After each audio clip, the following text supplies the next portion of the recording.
This is the Coach's Wife Life podcast. I'm Kristen Eargle, your host, a former TV sports reporter and fellow college football coach's wife. I'll go one-on-one with the strong women who are the backbone of college athletics and athletics of all levels. And now, Coach's Wife Life. This podcast is brought to you by Ruler of Hope. Ruler of Hope is a nonprofit that supports medically fragile children. If you'd like to make a tax-deductible donation, you can use Venmo at Ruler-Hope or online at rulerofhope.org. It's my honor to bring Christa Hankins on the podcast. Christa is the wife of Jordon Hankins, Linebackers and assistant special teams coordinator for the Memphis Tigers. Thank you so much for being a part of us, Christa. Thank you so much for having me. I'm very honored to be here today.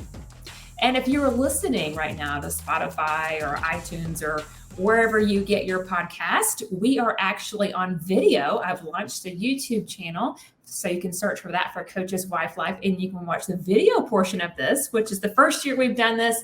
And thank you for being my first person to go on video. This is so exciting.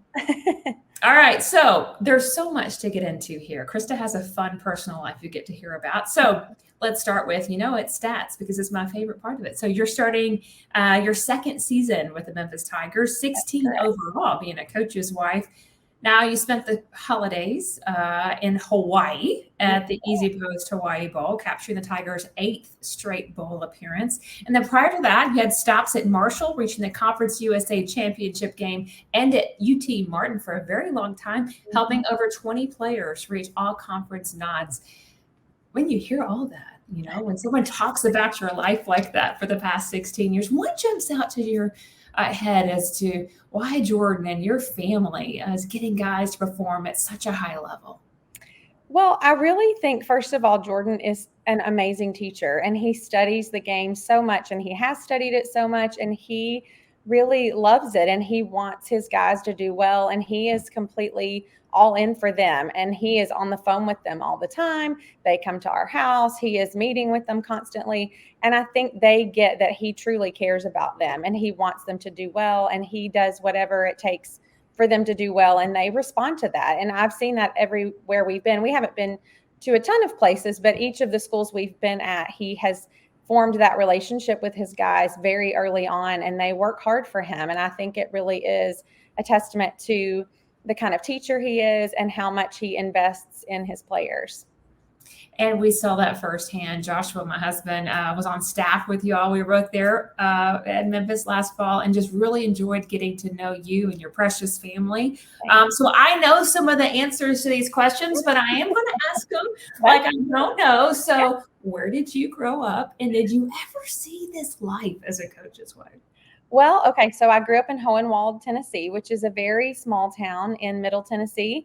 And, my dad was a coach growing up some. He coached middle school and high school football.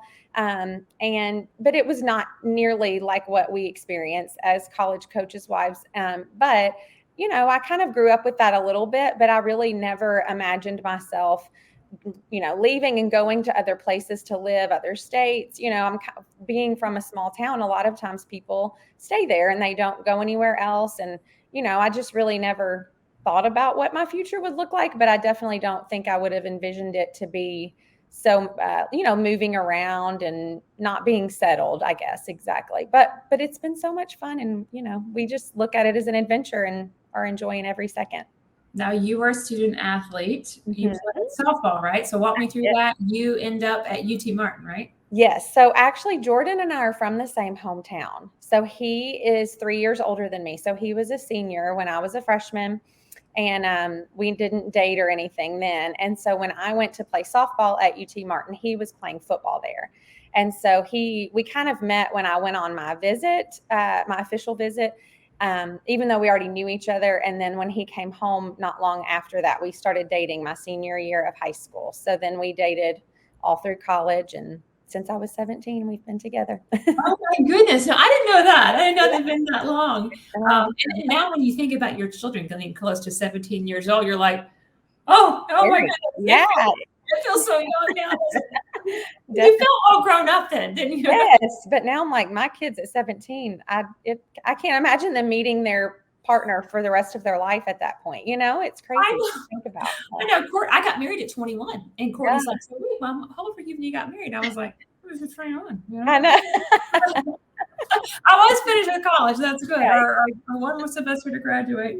So tell me about your 3 amazing children. Oh, they are amazing. We have Colt, who is 13.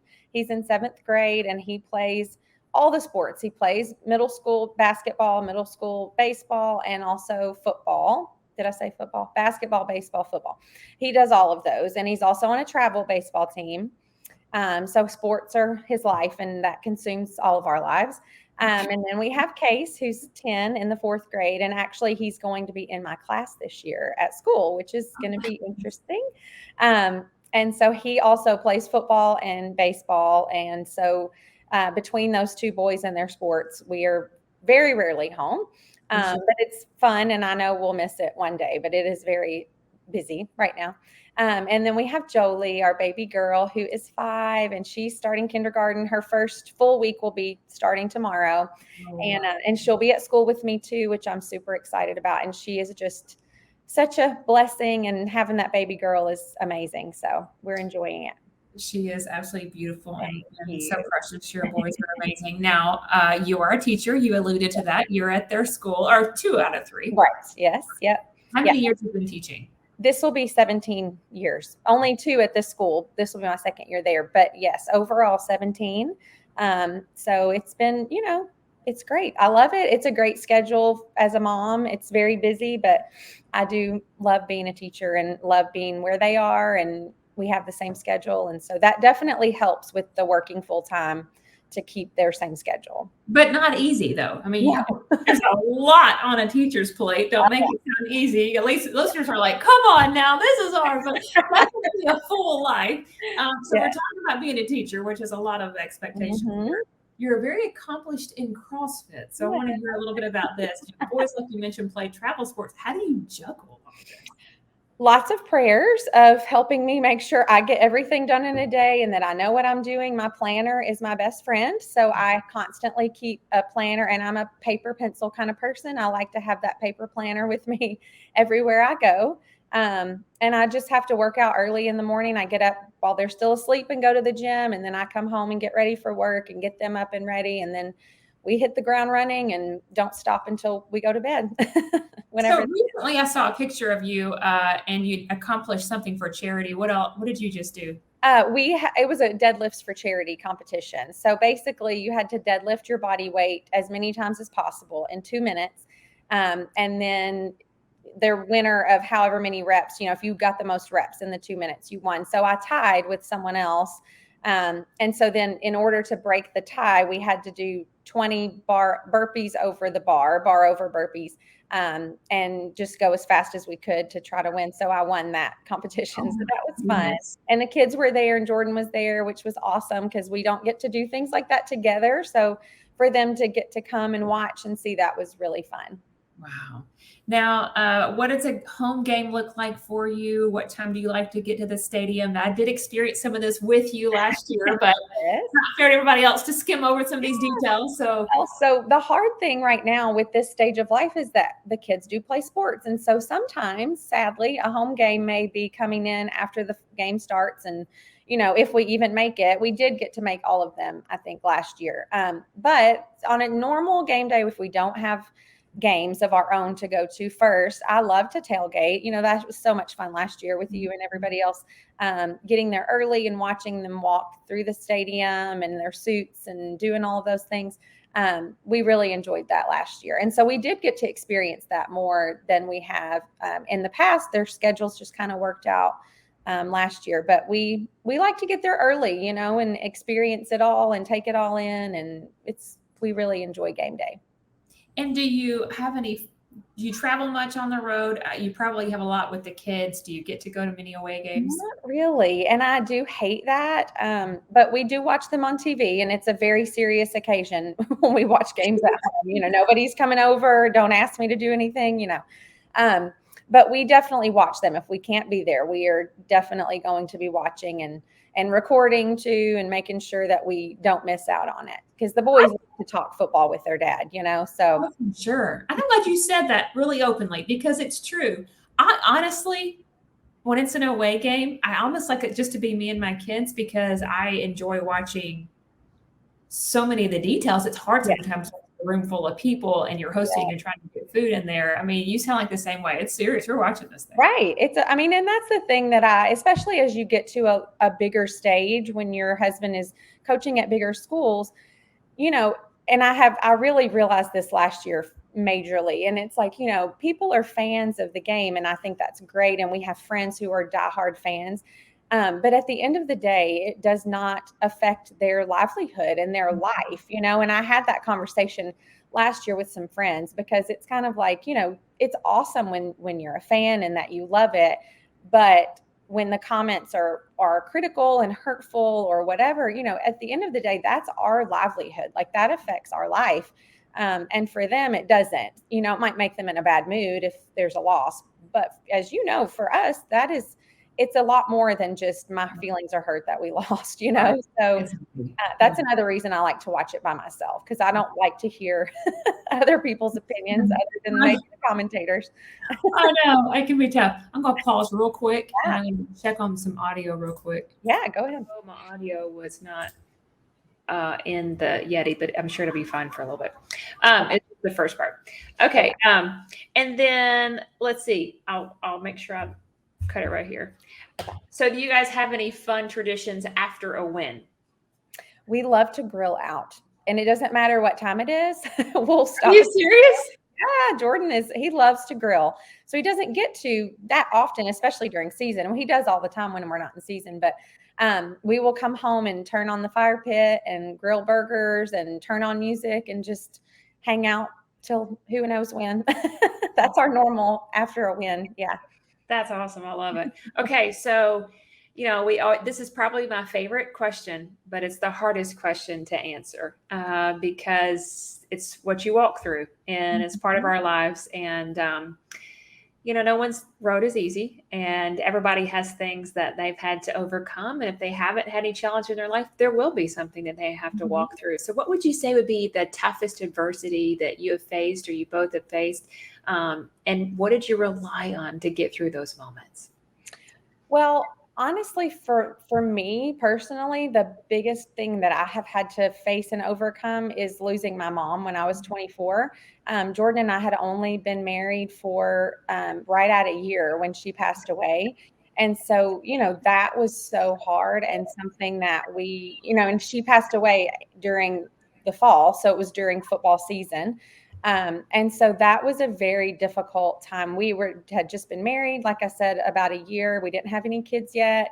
And so he was very early in his career, but that was something that we really had to work through because he hadn't experienced that. And also for a female with your mom, and we were so close, he didn't understand that fully. So that was very, very hard, and something that we really had to work through. And I relied on my faith in God, honestly, to get through that.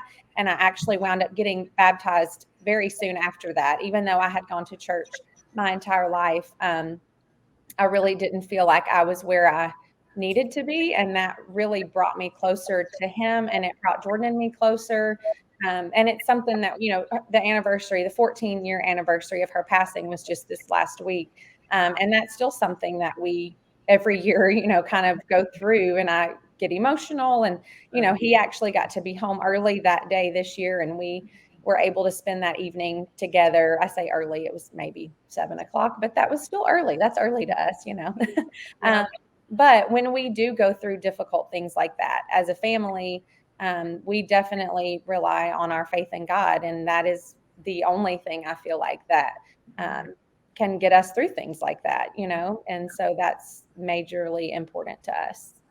Do you feel that it's changed you? You talked about it. It brought you closer and closer to each other, to your to Jesus Christ. And I guess I would imagine things like that flare up as you go, where it's just like, wow, she didn't get to meet my children in person. Right. Absolutely. Do you feel like it comes back every so often when you kind of have to work through those emotions again? Absolutely. Yes. And I also, I remember, because I remember my mom's dad passed away when he was 44. Well, so I remember her when she was 44 being like, oh, at this age, my dad passed away. Well, then she passed away at 45.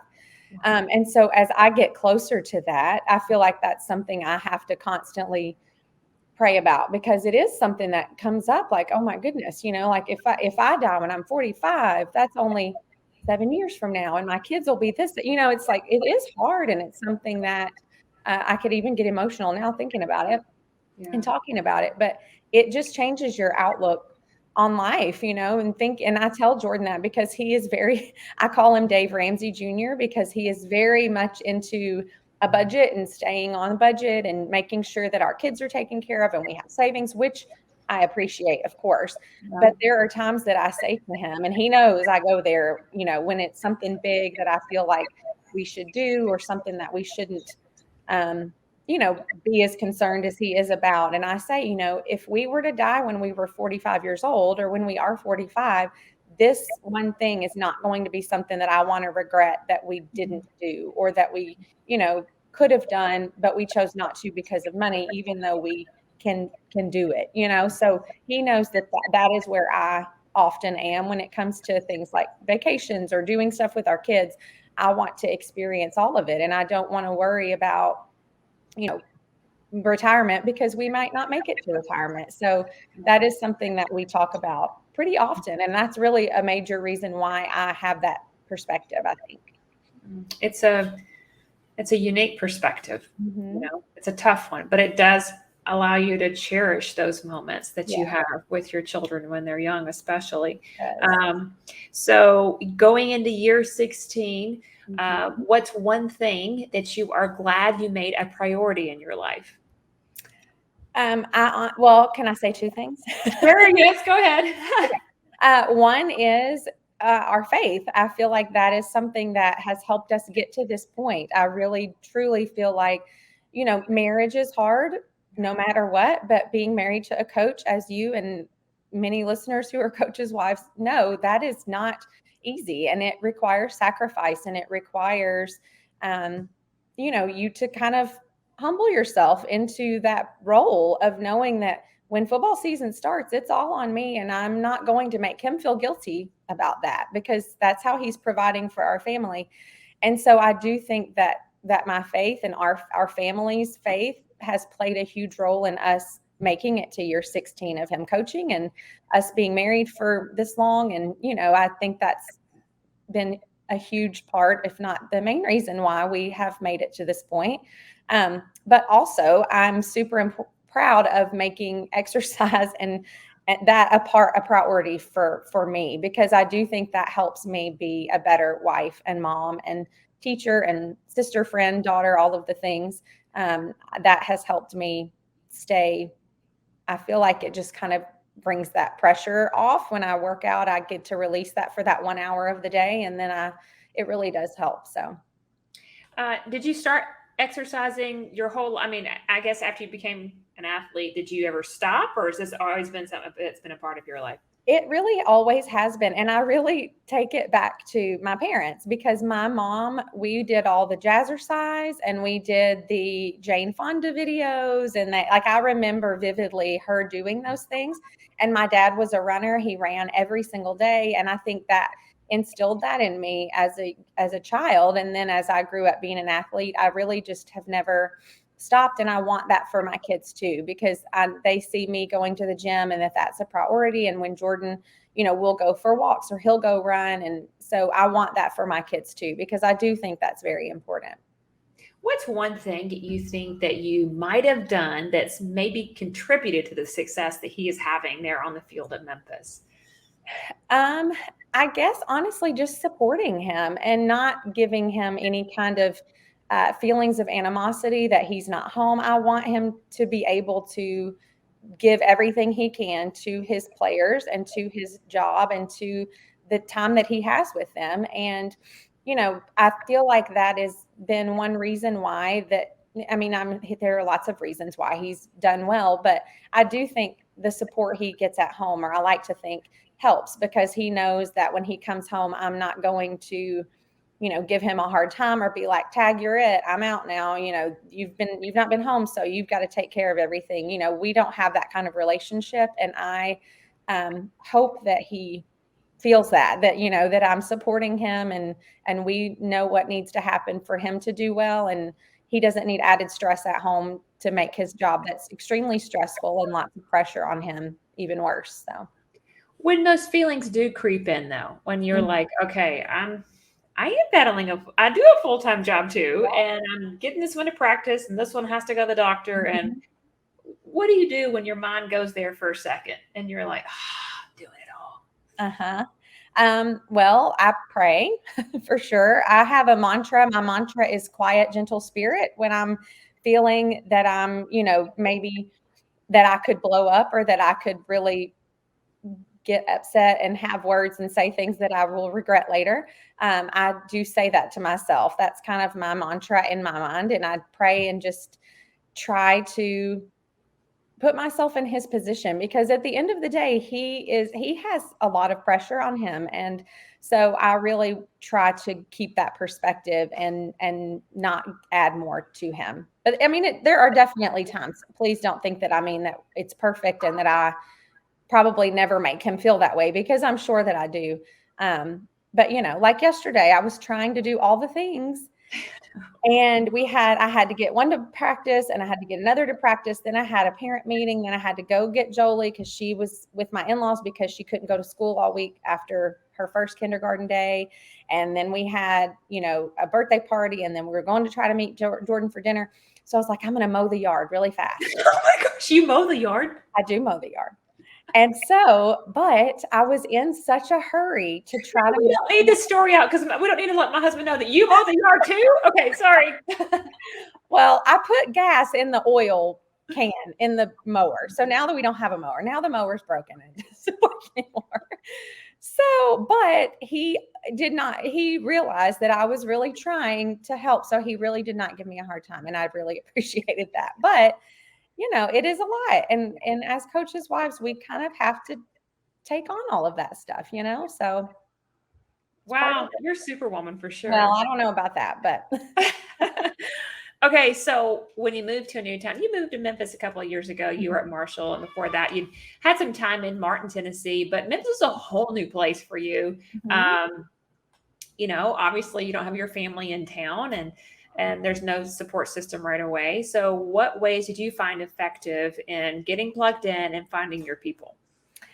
Well, so one thing that was awesome, which Jordan's sister is in Memphis. So they're not right here with us. They're about 20 minutes away. But knowing they were close by was nice, because we've never had family anywhere near us. We've just never had that. But they're not right down the street or even within like, hey, can you pick up the kids? They're not that close. Right. So one thing that I do think, there are a couple of things that I feel like have helped us really anytime we've moved is, one, find a church and get plugged in there.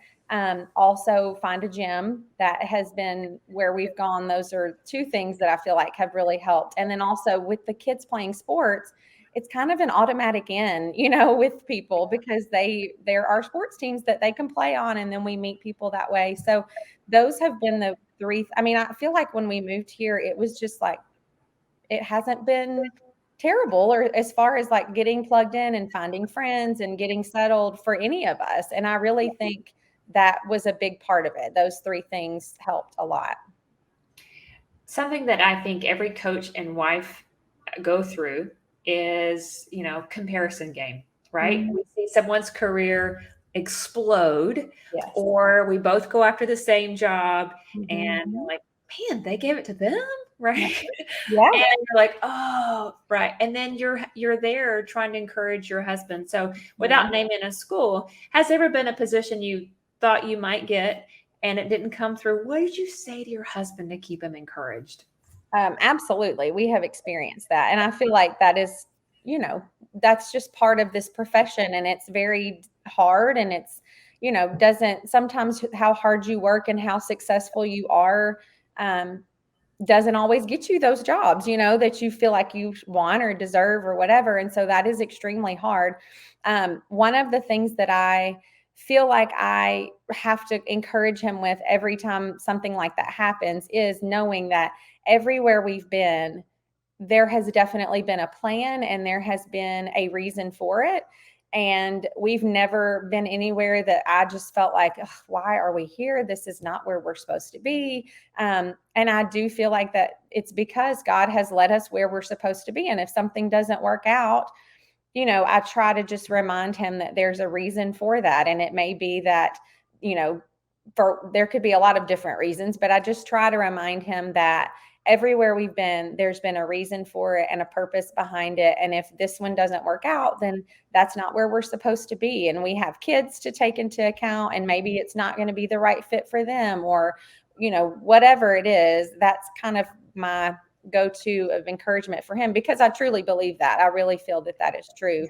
And so, of course, for him, that doesn't always make him feel better right then. But I do hope he comes back to it eventually, because I do feel like that's true.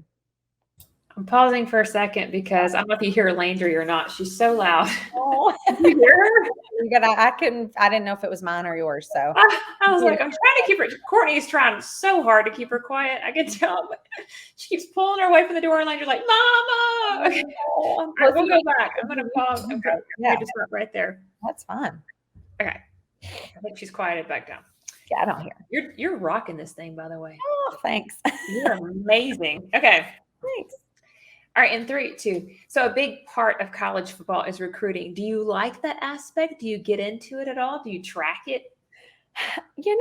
Honestly, I don't. I mean, I would love to say that yes, and that I know all of the kids, and but I feel like, because, and maybe it's the stage of life that we're in where I'm so busy with our kids. Now, if we have dinners and things like that, or, I definitely have met parents of the recruits when, things like that. But I don't. I feel like that might be terrible. But No. well, this is one thing that Jordon kind of says to me, and I really appreciate it. And this, may not work for everybody, but he always has this kind of policy of, when it comes to players and just what happens in the office and whatever, he always says, I don't ever want to say things to you that somebody might ask you about and you don't know if you should tell them or not. Like, if you don't really know, you can honestly say, I really don't know. I'm not sure.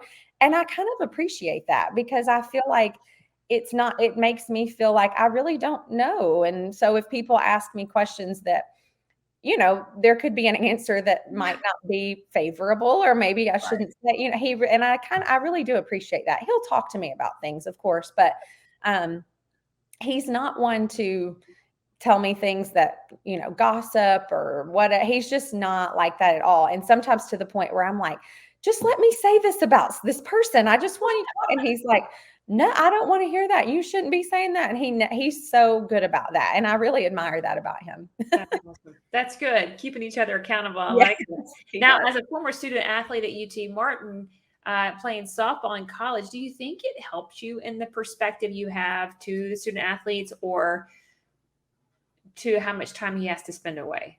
Maybe a little bit. I feel like, with softball, at least when I played, I know our coach was amazing, and he was very much a part of our lives, and we were at their house and they took care of us. And we knew that if we needed something, we could call them. And I honestly still to this day know, if I called Coach Canary or Miss Jenny, his wife, they would come to my house they live in Kansas now, but they would come help me and do whatever I needed them to do. And so I do want Jordon's players to have that same perspective and know that, that he's available to them. We're available to them. I don't know, as far as the hours, I probably didn't realize how much my coach worked behind the scenes. I'm sure I took that for granted and didn't realize it. But as far as juggling all of the things they have to juggle, I think it did help a little bit, and just knowing all that's on their plate. But now it's even so much more than when I was in school. There's a whole lot more stuff that goes into it for the student athletes. But for sure, I think it helps a little bit with the perspective of juggling school and practice and games and travel and your family. They just not getting to go home and see your family and all of that. That's hard, so. When you have those moments of, for a second, you're like, okay, this is not fair, or, the season is not going exactly like we had hoped, or do you have anyone you can call? Do you have kind of or someone you look up to, a coach's wife mentor? Well, so Maybe not necessarily for that situation in general, but just as like someone who I really admire and who I feel like is the real deal. And she was amazing, is Trisha McIntyre. And you are on staff with her now. And I know you know how amazing she is, but we were on staff with her last year, and she is one of the most genuine people I've ever met. And she is godly and sincere and kind, and just has been right where I am as far as having 3 kids and, not knowing from year to year what that's going to look like, and just having so many different things tugging at you, pulling at you. And so even though we're not on staff together now, I do feel like if I needed to call her or ask her advice, that she would 100% be there for me. And I just really admire her. And she took me to lunch last year. One time in particular, I remember after we first moved here, and just was so kind and encouraging.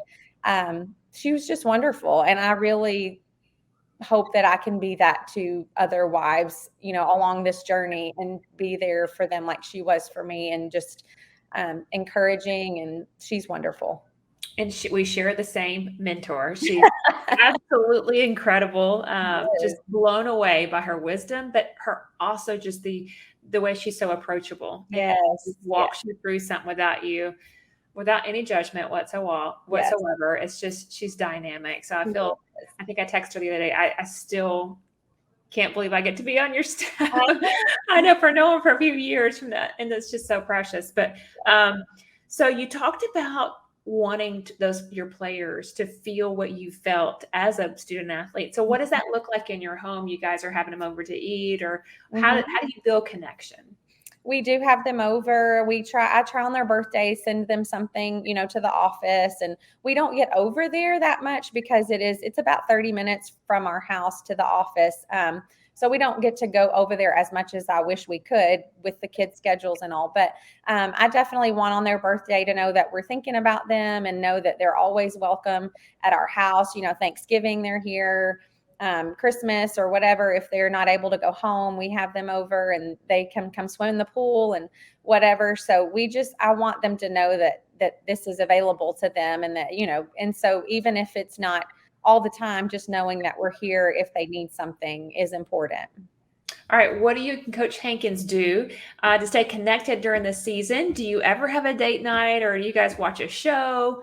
So we date nights, not really during season because of our kids. I think we probably would but he wants to spend time with them too.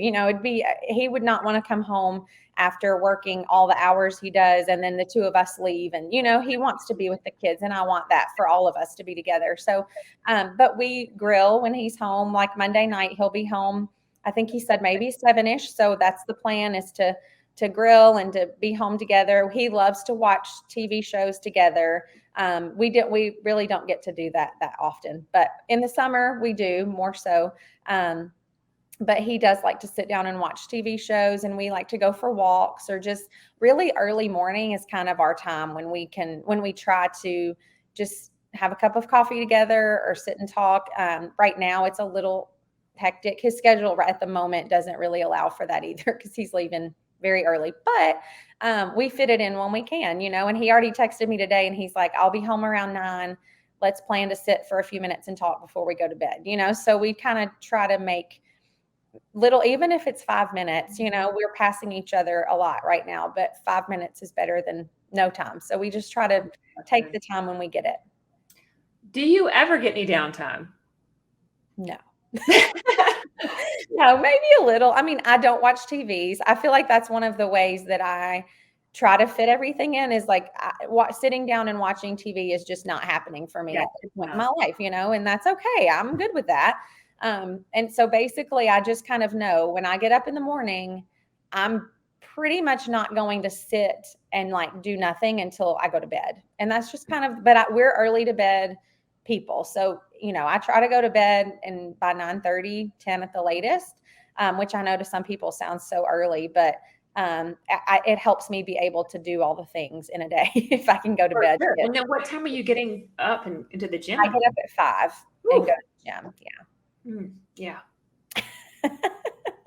And you're a phenomenal teacher, by the way, because my nephew was in your class all Right. year, and my sister could not say enough about how phenomenal you are as a teacher and a mentor to students. So you are all those things. Okay, last question. What do you think is the most rewarding aspect about being a coach's wife? Well, I feel like honestly, just seeing the way that Jordon impacts his players is so awesome, and to see them, the relationships that he has with them, but also the opportunities it provides for our kids is amazing. I would be lying if I didn't say that our boys, that it is so fun for them to be able to go to the stadium and on game days and to go in the locker room and to, just the other day, they had a speaker who came and he had given all these amazing pieces of advice that Jordon had written all down. And so he sent them to our 13-year-old, who then is like, Mom, look. And then he's showing his coaches and telling his friends, just in even things like that. I just think that's all rewarding to see that our kids see how his hard work is paying off, but they also see that it takes a lot of time and commitment and it's not easy, but I really enjoy seeing his relationship with his players and the way he works to provide for our family. And I really do appreciate it. And it's not easy, but it's definitely rewarding. For sure. Rapid fire questions. Are you ready? Okay. Yeah. Okay. What's the last book you have read? Okay. I have to say just a small thing about this before I tell you the last book I read, because I do love to read. And so Francine Rivers and Leanne Moriarty are like my two all-time favorites. I could read them for days. But since school was starting, I read some kids like chapter books because I like to be able to recommend books to kids. So Sky Song is the last book that I read. That's a kid's book, but it's there you go. Okay. Coach surprises you, walks in the door with concert tickets. What would be printed on that ticket? If it was just for me, it would be Hillsong probably. But if it were something that we would both love, it'd be Morgan Wallen, hands down. There you go.